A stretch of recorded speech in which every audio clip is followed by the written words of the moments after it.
나는 정상이가 편견에 대한 집착이 낳은 오리와 차별들, 정상과 비정상에 대한 우리의 개정관념을 무너뜨리다. 영국 워터스톤 선정 2022년 최고의 대중과학 서적.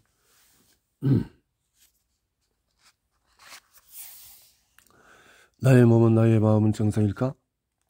이병에만 바뀌지 않는 정상성이 우리의 삶을 지배하고 현대적인 집착이 된 기원이 되하여 우리는 남과 다른 것을 비정상이라 여기고 끊임없이 정상적인 것을 추구한다. 정상적인 신체 사이즈, 정상. 나는 정상인가? 비정상인가? 내 감정은? 몸은? 사회는? 성생활은? 이 책을 읽기 전에 나는 정상인가? 비정상인가?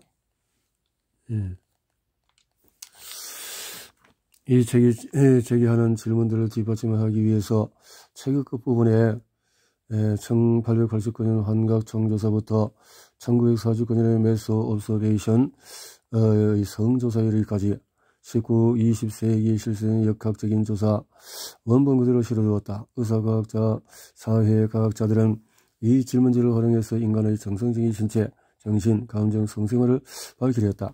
정상이라는 개념이 실제로 얼마나 포착하기 어렵고 변화무쌍한지를 이 질문지보다도 더 잘 보여주는 것은 없을 것이다.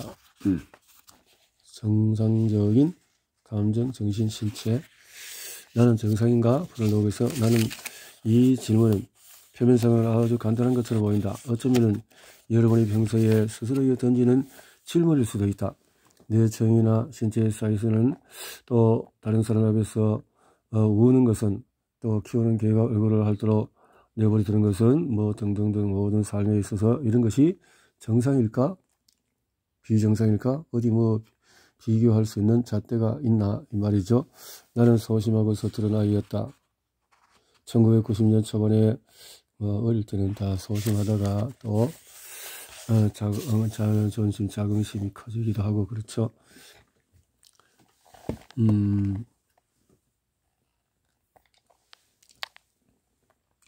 자, 안경잡이 10대 소녀 이름을 따서 크리피비라고 불렀다. 장의적 던 드러머 비피의 아버지가 애완적으로 뱀을 잃어서 반 친구들을 겁먹게 했기 때문이다. 10살 무렵에 나는 세상에 억눌린 분노 그 자체였고 나의 이런 행동 중에서 하나라도 낯익은 면이 있는가?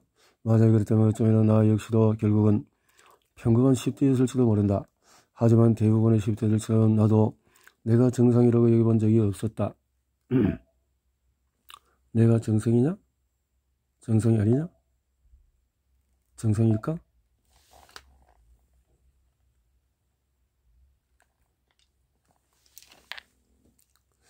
하나라도 정상적이기를 성인기 초반의 내내 나를 따르붙은 불가사의할 정도로 모호한 정상이라는 관념은 남들 사이에 끼지 못하는 것에 대한 두려움이나 버려지고 혼자 남을 것이라는 공포심과 극명한 대비를 이루었다. 이 책을 선택한 것이 아마 나와 비슷한 두려움을 가졌거나 나와 비슷한 의무를 품었기 때문일 것이다. 그렇다면 실제로 다르다는 것을 또 두려워하는 것이 정상인가? 우리는 인생의 특정한 목표들을 달성하는 것과 관련해서 늘 이런 식으로 걱정해온 것은 아닐까? 우리 항상 주변에서 비춰서 자신을 평가하거나 주변에 잘 어울리지 못하는 사람들을 비난해 오곤 했다. 하지만 정상적이라는 기준이 통계학의 급속한 발전을 계기로 이렇게 된 것은 아닌가? 19세기 북유에서 통계학이 점차 대중화되자 통계학의 인기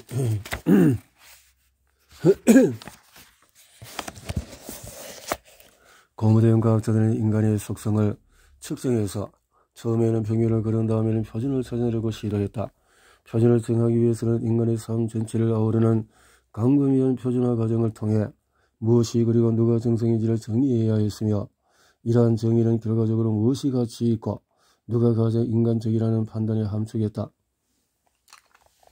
예를 들어서 많은 국가에서 의무교육이 도입되자 학급에서 다른 학생들보다도 학습 능력이 뒤처지는 아동들이 식별되기 시작했으며 국가의료보험과 산업재해 보상보험이 만들어지고 그에 따른 건강검진이 요구되자 정상적인 건강 상태에 대한 보다 세밀한 정의가 필요하게 되었다.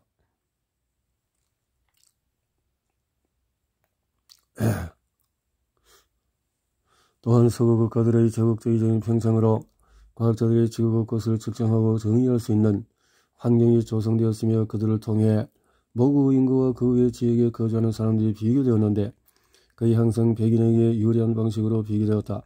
이 책은 유럽과 북미에 초점을 맞추고 있는데 이유는 단순하다. 소위 정상이라고 부르는 개념이 탄생한 것이 바로 이들 지역이기 때문이다.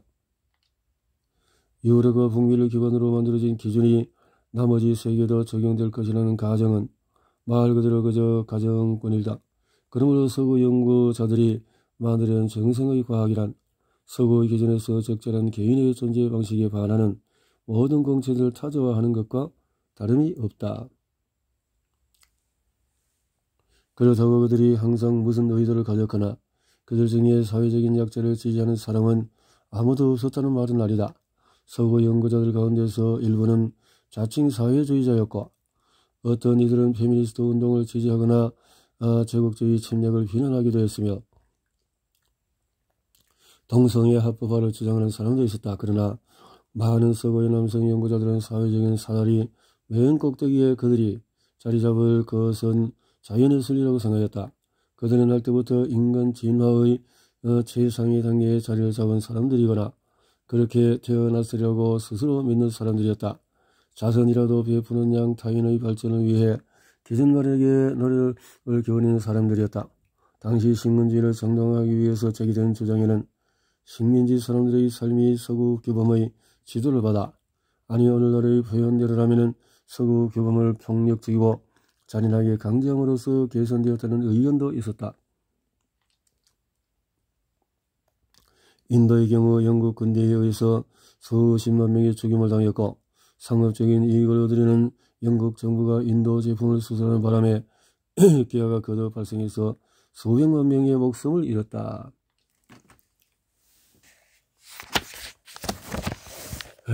오늘날 우리에게 이와 같은 과거 사례는 말도 안 되며 명백한 잘못으로 보일 수 있다. 하지만은 정상성에 대한 개념이 변했다는 이유로 그토록 많은 사람이 죽임을 당하고 투옥되었으며 정신병 판정을 받거나 사회에서 배제되었다는 역사적 사실을 돌아보면 등골이 오싹해지는 기분을 느끼는 것이 전부일까?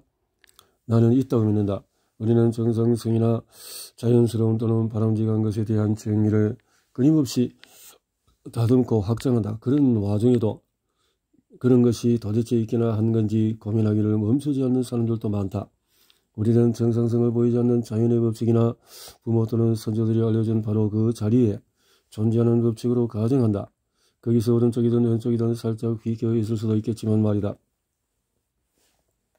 그리고 이러한 가정에 의문을 품어온 사람들도 늘 존재한다. 가정이라는 거지.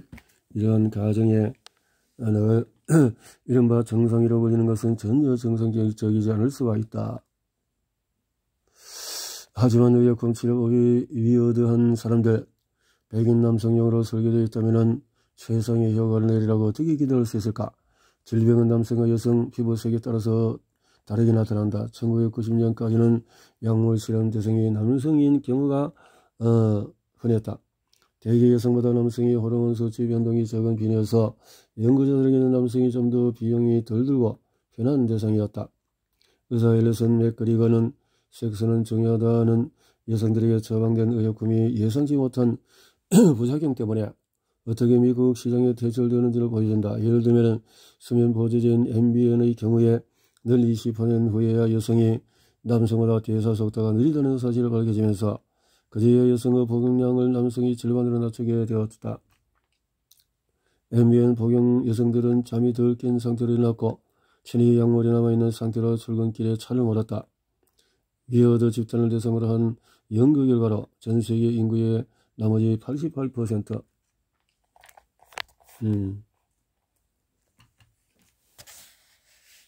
증거의 88%가 일반화할 수 있다고 일상적으로 가정하는 과학자들도 있지만 위어드 집단이 인간을 일반화하기 위해서 찾아온 기준 집단 중에서 가장 대표성이 낮은 집단이라고 주장해온 과학자들도 있다. 그럼 우리는 역사는 대체 어떤 전개 과정을 거듭게 이러한 소수 집단이 정상성 정의서사를 계속해서 지배하도록 만들었을까?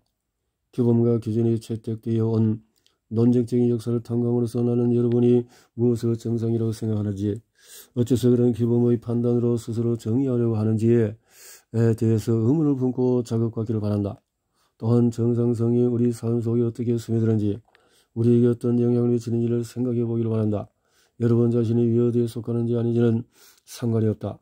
대부분의 사람들이 그렇듯이 여러분 자신 역시 다르다는 사실에 두려움을 느낀 적이 있다면 이 책이 그에 대한 자극자가 되고 해방감을 선사할 것이다. 내가 정상인지 아닌지 걱정하는 것은 정상적일 수 있다. 하지만 정상이라는 관념 자체에 의문을 품고 질문을 던지는 것을 멈춰서는 안 된다. 1장 정상성은 어떻게 생겨나고 어떻게 적용되어 왔는가? 정상성은 어떻게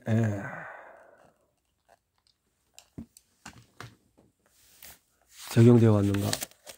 표준의 탄생. 정상성에 관한 이야기는 1801년 1월 1일 이탈리아의 사제이자 천문학자인 조세페 피아치에 의해서 시작된 것으로 알려져 있다.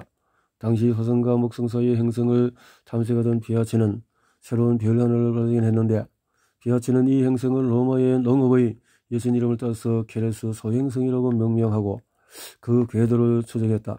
그러던 2월 11일 케레스 소행성 이 태양에 너무 근접하는 바람에 시야에서 사라져버렸다. 같은 해 10월에 24살의 독일 수학자 카를 프리드리히 가우스는 피아치가 발표한 케레스 소행성의 궤도 자체를 입수했다. 피아치는 케레스 소행성의 궤도를 예측할 수 있을 만큼의 충분한 측정치를 확보할 수 없었다. 반면에 가우스는 수학 공식을 활용해서 궤도의 평균치를 산출한 다음에 이를 그래프로 나타냈다.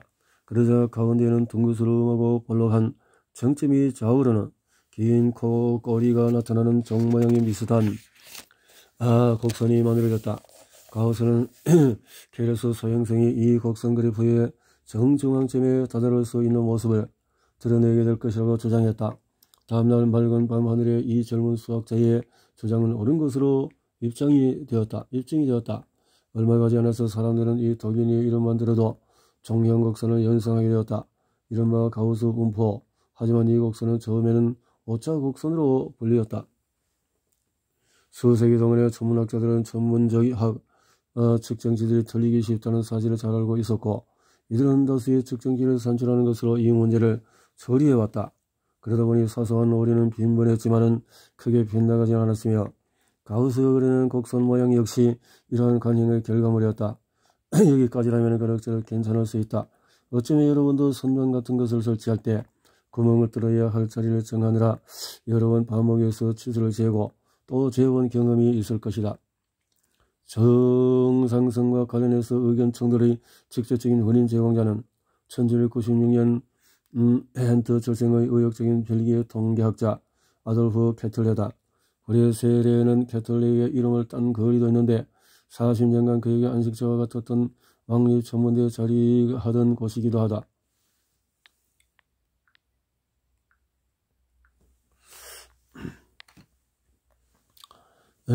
벨기에가 격동을 겪던 시기에 어린 시절을 보냈던 케틀레는 덕분에 인간 사회를 이해하고 싶다는 열망을 키우게 되었다. 케틀레의 고향 헨트 네덜란드어를 사용하는 도시로 그의 유년기 동안에는 프랑스의 나폴레옹 지배하에 있었다. 하지만 곧 벨기에는 네덜란드 연합왕국의 일원이 되었고, 그의 19이 된 케틀레는 막 신설된 헨트 대학교에서 과학을 공부했다. 그러나 1830년에 벨기에 혁명이 발발하면서 왕리 천문학자라는 그의 첫 직업은 위태로워졌다. 천문대조차 거의 병기고로 둔갑할 정도였기 때문이다. 벨기에 혁명으로 본의 아니게 천문학에서 사회용으로 궤도를 수정하게 되었지만 그는 여전히 천문학적인 방법론을 품고 있었다. 혁명이 끝나고 5년이 지난 1835년에 케틀레는 그의 가장 유명한 저서 사회적인 원리 실현을 발표했다. 혁명이라는 당시의 급격한 변동 이후에 사회 질서를 회복하는 문제를 고민하던 차에 케틀레는 천문학자 가우스의 오차 곡선을 가져와서 인체 측정들에 적용했다.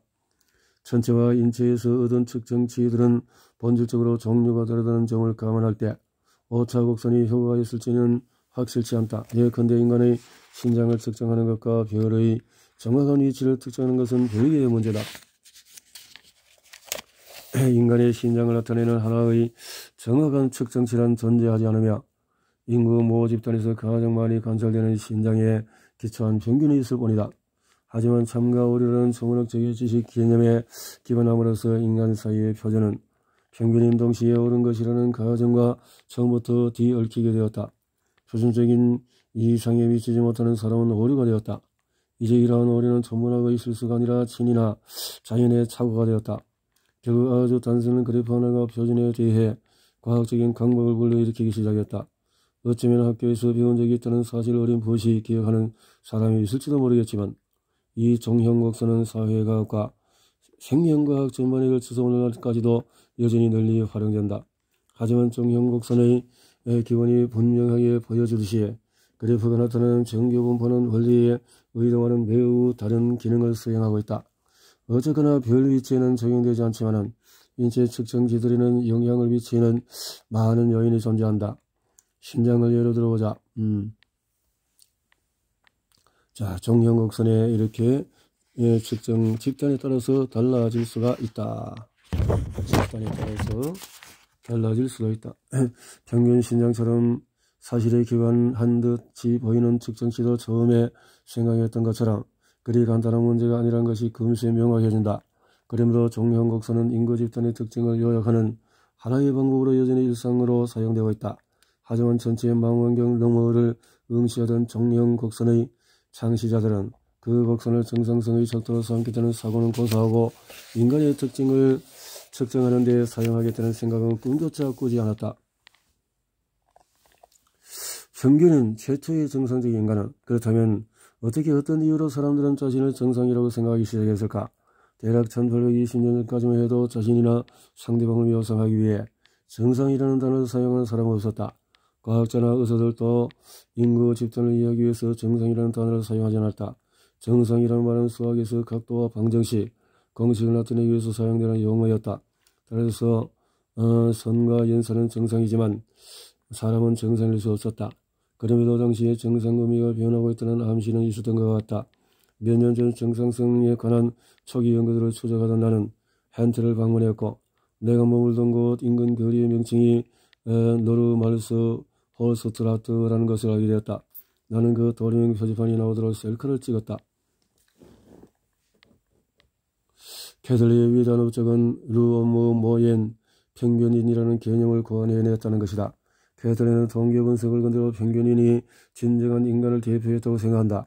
우리는 평범하다는 말은 수치로 여겨질 수 있다 하지만 캐슬리에게 평균이라는 완벽을 의미했다.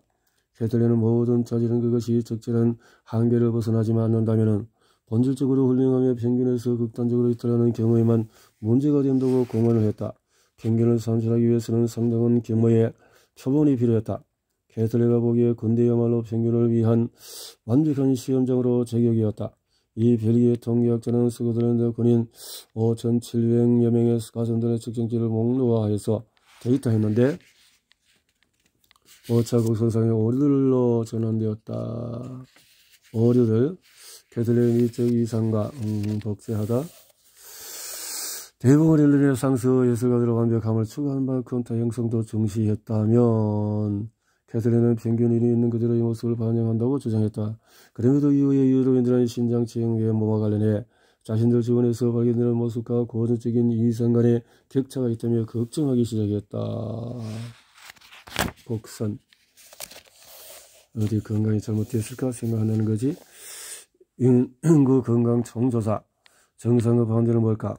아마도 맥락에 따라서 다를 것이다. 만약에 정상이 평균을 의미한다면 그 반대는 극단이나 예외가 될 것이다. 정상? 정상이란 뭔가?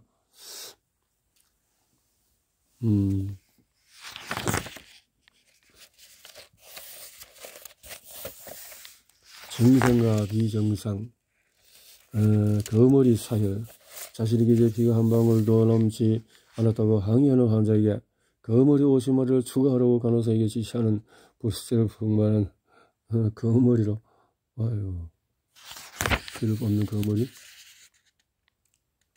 꽁트가 이 독특한 논문에 관심을 가진 데에는 당시 그가 정신병 증세에서 막 회복했다는 개인적인 이유도 작용했다. 꽁트는 격리되어서 진정제를 투여받았다. 그는 감정적으로 흥분하기 쉬운 상태였다. 그를 진정시키기 위해서 목욕과 냉수 샤워가 처방됐으며 당연히 거머리 흡혈 치료도 이루어졌다. 집으로 돌아와서도 꽁트는 좀처럼 말이 없었고 환상에 사로잡힌 채 고립 생활을 했다. 이 일이 그래서 쉬웠으면 좋을 텐데 꽁트가 브루스의 논문을 연구하면서 자신의 개인적인 경험을 통해서 얻게 된 통찰을 언급한 것도 바로 이 무렵이었다. 그렇다면 이러한 사고의 전환이 의미하는 바는 뭘까?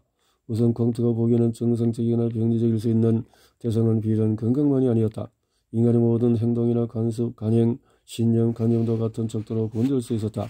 이런 식의 사고 전환이 이루어지기까지 해도 사람들은 공동체가 기대하는 기준에 부합하지 않은 이웃의 행위를 보면 조롱하거나 기피했다. 공동체에서 사회적인 기대는 늘 변하기 마련이다. 지나친 학구열에서 실련의 이르기까지 빅토리아 시대의 정신병원 입원 이유를 나열한 인기민들에서 배워해 본 적이 있는가? 1898년 이리스 커튼이 집 밖에서 모자 쓰기를 거부했을 때 이는 정신병의 징후로 여겨졌다. 모자를 착용하는 것이 올바르고 적절한 행동이었기 때문이다.